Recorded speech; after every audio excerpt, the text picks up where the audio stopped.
যে সিসিটিভি নিয়ে আরজিকরের বুকে স্পেসিফিক্যালি আরজিকর যদি বলতে হয়, এবং বিভিন্ন কলেজগুলোতেও যেটা আছে, সিসিটিভি নিয়ে কিছু কিছু জায়গায় কাজ শুরু হয়েছে, এটা ঠিক। বাকি male female washroom, on call room, panic button, আমরা যে চেয়েছিলাম যে বেড স্ট্যাটাস সম্পর্কে, রেফারাল সিস্টেম সম্পর্কে, এইগুলো নিয়ে সুনির্দিষ্ট কোনো ওয়ার্ক অফ প্রোগ্রেস কিচ্ছু আরজিকরের বুকেও হয়নি, অন্যান্য কলেজের বুকেও হয়নি। তাহলে সর্বব্য যে এটা মিথ্যে কথা, আজকে কোর্টের অন্দরেও সেটা প্রতিষ্ঠিত হয়েছে। মহামান্য সুপ্রিম কোর্ট বলেছেন 50% কাজ 15ই অক্টোবরের মধ্যে করার একটা ভাড়াটিকের জায়গা, খুব সম্ভবত যেটুকু শুনলাম সেই জায়গা থেকে এটা উঠে এসেছে। তাহলে আমরাও চেয়েছিলাম যে চিফ সেক্রেটারির কাছ থেকে যে আলোচনা হয়েছিল, তারপর 10 দিন অতিবাহিত হয়ে গেল, তাহলে তারপরেও কেন এখনো এই গড়িমসি? তাহলে অতি দ্রুততার সাথে এই কাজগুলো যদি না হয়, তাহলে আমাদের দিক থেকে যে কাজে ফেরার জায়গা, আমরা তো বারবার বলছি আমরা কাজে ফিরতে চাই, কাজ করতে চাই। এসেনশিয়াল সার্ভিসের মধ্যে আমরা অন করেছি, ওপিডি সার্ভিসের দিক থেকে আমাদের সিনিয়র চিকিৎসকরা সর্বোচ্চভাবে হেল্প করছে। তাহলে এই জায়গাটা তো কাজের প্রশ্নে যে আমাদের নমনীয়তার জায়গা, সেটা তো আমরা সম্পূর্ণভাবে রেখেছি। কিন্তু যদি এখনো আমরা ওয়ার্ক অফ প্রোগ্রেসের জায়গাতে এইটুকু জায়গা যদি থেকে থাকে, তাহলে কিভাবে আমরা এসিওর হতে পারি যে কনফিডেন্স বিল্ড আপের কথা বলেছে, সেই কনফিডেন্স কিভাবে গড়ে উঠতে পারে? কিন্তু আজ তোমাদের আইনজীবী নিজেই বলে দিয়েছেন যে এসেনশিয়াল সার্ভিসেসের মধ্যে আইপিডি ওপিডিও করেন, তিনি সেটা এগ্রি হয়ে গেছেন। এরপর তোমাদের পক্ষে কাজে ফেরা ছাড়া আর কোনো রাস্তা না। এই জায়গাটা যেটা বলতে চাই সেটা হচ্ছে যে পুরোটা আমরা শুনবো, কোর্টের অর্ডারটা আমাদেরকে দেখতে হবে কি আছে, সেই জায়গাটা থেকে এই জায়গাটা নিয়ে বিস্তারিত কমেন্ট করার দরকার। কিন্তু যেটা বলি সেটা হচ্ছে যে এসেনশিয়াল সার্ভিস পার্টের মধ্যে আইপিডির যে পরিষেবা, যে পেশেন্টটার ওটি হলো, ওটি করার পর সেই পেশেন্টটাকে কি আমরা দেখতে যাচ্ছি না? দেখতে যাচ্ছি। তাহলে আইপিডি পরিষেবাটা যেটুকু এমার্জেন্সির সাথে লিঙ্কড, সেই পরিষেবাটা আমরা দিচ্ছি। ওপিডি পরিষেবার দিক থেকে আমাদের মেডিকেল এমওটিআর যারা, তারা একটা অংশ কাজে ছিল, সিনিয়র চিকিৎসকরা একটা অংশ কাজে ছিল, হ্যাঁ জুনিয়র ডাক্তাররা কাজে ছিল না। তাহলে স্পেসিফিকলি যদি বলেন যে জুনিয়র ডাক্তাররা ওপিডি পরিষেবার মধ্যে ছিল কি ছিল না, এই নিয়ে কোর্টের অর্ডারটা দেখলে আমাদের দিক থেকে পরবর্তী যা কর্মসূচি নেওয়ার মিটিংয়ের পর, সেই কর্মসূচির পক্ষ থেকে মানে কমপ্লিট সিজার তুলে নিচ্ছি কি তুলে নিচ্ছি না, এটা মিটিংয়ের পর। সাগর দত্তের ঘটনা সম্পর্কে বলা হচ্ছে যে রোগীকে দেখেননি চিকিৎসক, তাই মৃত্যু। এইটা নিয়ে যেটা বলার সেটা হচ্ছে যে এই কথাটা একদমই সত্য নয়। একজন রুগী ভর্তি হচ্ছে একটা মেডিসিন ফিমেল ওয়ার্ডে, তাহলে একজন চিকিৎসক না দেখে কীভাবে ভর্তি হলো? তাহলে এই কথাটা একদমই মিথ্যে কথা। এবং যে কথাটা মানে এই কথাটা পুরোপুরি সত্য নয়। যে জায়গাটা থাকছে যে ওপিডিতে ভর্তি হওয়ার পর সেখানে যে হাউস স্টাফ ছিল, পিজিটি ছিল, আরে আমরা তো সেখানকার যারা জুনিয়র ডাক্তার ছিল তারা সেই পেশেন্টকে অ্যাটেন্ড করেছে, তারা সেই পেশেন্টকে দেখেছে। দেখার পর যে সমস্যাটা তৈরি হলো, পেশেন্ট যখন ক্রিটিক্যাল হলো, সেই তাকে যখন ক্রিটিক্যাল কেয়ারের বেডের প্রয়োজন হলো, সেই জায়গায় বেড নেই কেন? তাহলে এই বেড সংখ্যা হসপিটালের মধ্যে নির্ভর করে কার দ্বারা? তাহলে রাজ্য প্রশাসন যদি আজকে বেডের ক্রিটিক্যাল কেয়ারের বেডের অপ্রতুলতার দায় যদি জুনিয়র ডাক্তারদের কর্মবিরতিকে দেয়, তাহলে তো তাদের যে মানে ইনফ্রাস্ট্রাকচারগত যে ল্যাকের প্রশ্ন, সেই প্রশ্নটাই তো তারা চিহ্নিত করছে। আবার যদি বলতেই হয় যে জুনিয়র ডাক্তার এই পেশেন্টকে অ্যাটেন্ড করলো না, তাহলে জুনিয়র ডাক্তার ছাড়া একটা মেডিকেল কলেজে আর কোনো চিকিৎসক নেই। তাহলে হেলথ রিক্রুটমেন্টের কি অবস্থা, সেই অবস্থাটাও আমাদের রাজ্য প্রশাসনের কাছে বার্তা থাকবে। তাহলে এই জায়গাগুলোকে নিয়ে সবটা বলা উচিত।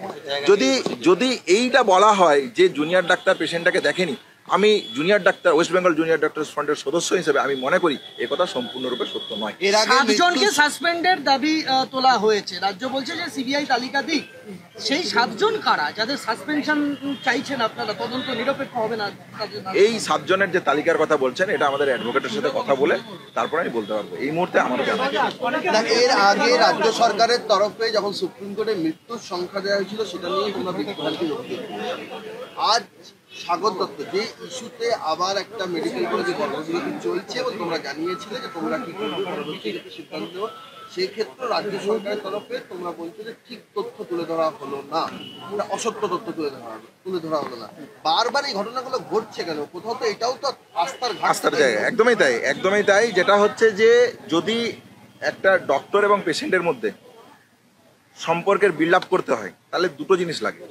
এক হচ্ছে ইনফ্রাস্ট্রাকচার, আর এক হচ্ছে সদিচ্ছা।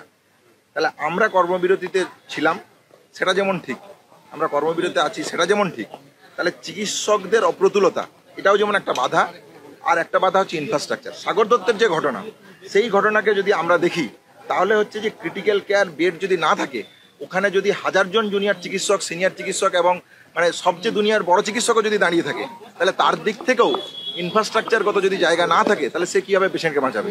সে তো ভগবান নয়, সে একজন চিকিৎসক। তার জায়গা থেকে তার সুস্পষ্ট কিছু জিনিস প্রয়োজন হয় একজন মানুষের চিকিৎসা করতে গেলে। ওষুধ লাগে, ইনফ্রাস্ট্রাকচার লাগে। তাহলে সেই ইনফ্রাস্ট্রাকচার যদি ক্রিটিক্যাল কেয়ার বেড না পায়, যদি পেশেন্টকে ইন্টুবেশন করতে হয়, তার ইনস্ট্রুমেন্ট জিনিসপত্র যদি না পায়, তাহলে সে সেখানে কীভাবে তার চিকিৎসা কন্টিনিউ করবে? তাহলে এই জায়গাটাকে অ্যাভয়েড করে যদি যায়, তাহলে আমরা মনে হয় সাগর দত্তের যে ঘটনা ঘটেছে তার সাথে জাস্টিফাই করা হবে না। পাশাপাশি যেটা বলার, সিএনএমসিতে যে কালকে যে ঘটনা ঘটেছে, আজকে সকালবেলা রামপুরহাটে যে ঘটনা ঘটেছে, তাহলে এই ঘটনাগুলোকে যদি আমরা বলি বিচ্ছিন্ন ঘটনা, সাগর দত্তের যদি 30 থেকে 35 জনের লোক হসপিটালের ভিতরে ঢুকছে, সিস্টারদের গায়ে হাত তুলছে, চিকিৎসকদের গায়ে হাত তুলছে, আয়াদের গায়ে হাত তুলছে, জিডিএদের গায়ে হাত তুলছে, এই জায়গা যদি হয়, তাহলে সিকিউরিটির প্রশ্ন কোথায়?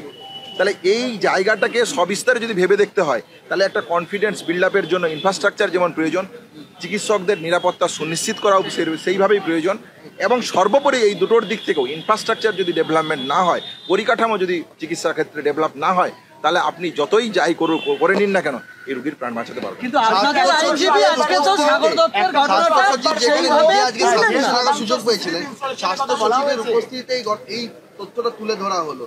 কোথাও কি এটাও তোমাদের মানে একটা আস্থার অভাব তৈরি করছে? তার কারণে স্বাস্থ্য সচিব তো সাগর দত্ত গিয়েছিলেন, তার তো অজানা নয়। তাহলে স্বাস্থ্য সচিব গিয়েছিলেন, ডিএমই গিয়েছিলেন, ডিএসএইচ গিয়েছিলেন, তাহলে তাদের সামনে ওখানকার সাগর দত্তের জুনিয়র ডাক্তাররা সুস্পষ্টভাবে ঘটনার সব ক্রম রাখে। তিনি প্রিন্সিপালের সাথে কথা বলেছেন, এমএসবিপির সাথে কথা বলেছেন। তারপর যদি সুপ্রিম কোর্টের মধ্যে এই জায়গা ধ্বনিত হয় যে জুনিয়র ডাক্তারদের প্রেজেন্সের জন্য মারা গেছে, আমরা মনে করি রাজ্য প্রশাসন তার রাজ্যের যে পরিকাঠামোগত গাফিলতি আছে সেই গাফিলতিকে লুকানোর চেষ্টা করছেন। তাহলে লুকানোর কোনো জায়গা নেই। আপনারা ওপেন ডিসকাশনে আসুন। স্বাস্থ্যের যে বেহাল দশা সেটা রাজ্যবাসীর জানতে আর বাকি নেই। তাহলে এইটা লুকিয়ে রেখে আমাদের আন্দোলনকে কালিমালিপ্ত করার কোনো মানে হয় না। আমরা মনে করি যে আমাদের দিক থেকে যে দায়বদ্ধতার জায়গা, সেই দায়বদ্ধতার জায়গা আমরা রেখেছি, ভবিষ্যতেও রাখবো। রাজ্য প্রশাসনের দিক থেকে আমাদের যে সুনির্দিষ্ট তালিকা আমরা চেয়েছি, সেফটি সিকিউরিটির প্রশ্ন, থ্রেড কালচারকে কেন্দ্র করে এবং বিচারের প্রশ্নে যা যা দাবি রয়েছে, সেই দাবি যদি পরিপূর্ণ হয়, তাহলে এই সমস্যার সমাধান। আপনারা আজকে আপনাদের আইনজীবীর তরফে আজকে এই প্রসঙ্গটা তোলাই হলো না? না হলো না তো, তাহলে সত্য ধ্বনিত হলো না তো সুপ্রিম কোর্টে। তাহলে সেই জায়গার জন্য আমি তো বলছি যে সত্য কিভাবে আসতে পারে। তাহলে সাগর দত্তের ঘটনায় সত্য যে প্রতিফলিত হলো না, সেটা তো পরিষ্কার মানে রাজ্যের পক্ষ থেকে সেই জায়গায় রাখা হলো। কিন্তু আপনাদের লয়ারও তো এই প্রসঙ্গটা, সাগর দত্তের প্রসঙ্গটা আদালতে তুললেন না, প্রসঙ্গ তুললেন করুণানন্দী।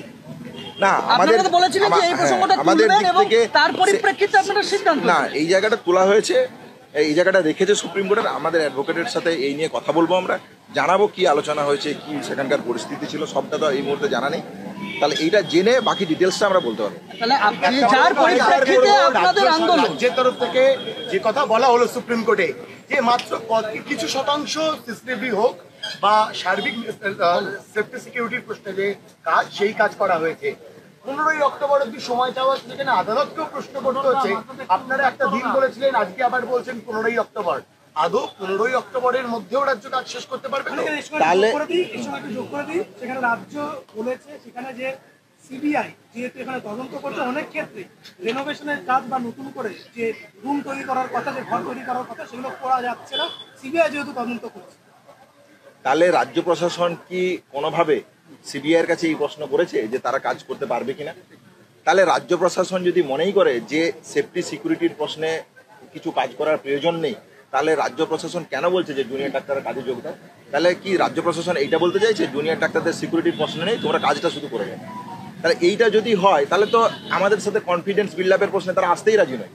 তাহলে এই কথাটা আমার মনে হয় সর্বব্য মিথ্যে, মানে ভুল, সত্য নয় কথা বলে আমার মনে হয়। পাশাপাশি আপনারা যে কথাটা বলছেন যে সেফটি সিকিউরিটির প্রশ্নে ডেটের পর ডেট, এটা আমরা চাইছি না। আমরা যেটা চাইছি সেটা হচ্ছে এইটা, যে সেফটি সিকিউরিটির প্রশ্নে সুনির্দিষ্ট চিফ সেক্রেটারির সাথে কথা বলার পর যে ডাইরেক্টিভগুলো এসেছিল, সেই ডাইরেক্টিভগুলোর বাস্তবায়িত রূপ আমরা দেখতে চাই। আপনারা আগের দিন বলেছিলেন যে আপনারা আজকে শুনানির পর অগ্রগতি দেখে, গতি প্রকৃতি দেখে আপনারা সর্বাত্মক কর্মবিরতির ব্যাপারে সিদ্ধান্ত নেবেন। তো আজকে শুনানির পর এবার আপনাদের পদক্ষেপটা কি হবে? আদালত বলছে আপনারা সব রকম পরিষেবায় ফিরে আসবেন। সব রকম পরিষেবায় ফিরে আসবো কি আসবো না, সেটা আমরা আমাদের ওয়েস্ট বেঙ্গল জুনিয়র ডক্টরস ফ্রন্টের যে মিটিং, সেই মিটিং থেকে সিদ্ধান্ত নিয়ে আপনাদের জানাবো।